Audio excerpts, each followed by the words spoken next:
MG9 news big breaking. Samarlakota police station ముందు వ్యక్తి హల్చల్. మండల పరిధిలో పట్టణ పరిధిలో కోడి పందాలు గుండాట్లకు విపరీతంగా అనుమతులు ఇచ్చి పేకాడుతున్న తనను తీసుకొచ్చి నిర్బంధించడం ఎంతవరకు న్యాయమని ప్రశ్నిస్తూ ఒక యువకుడు సామర్లకోట పోలీస్ స్టేషన్ ఎదుట ఆదివారం హల్చల్ చేశాడు. తనను అదుపులోకి తీసుకోవడం నిరసిస్తూ తన పొట్ట మీద పదునైన ఆయుధంతో కోసుకుంటూ ఒక దశలో పోలీస్ స్టేషన్ పైకి రాళ్లు విసురుతో నిరసన వ్యక్తం చేశాడు. దీనికి సంబంధించి పూర్తి వివరాలు తెలియాల్సి ఉంది.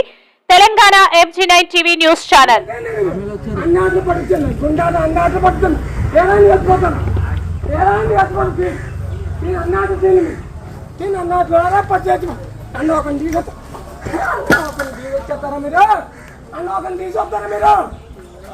అసలు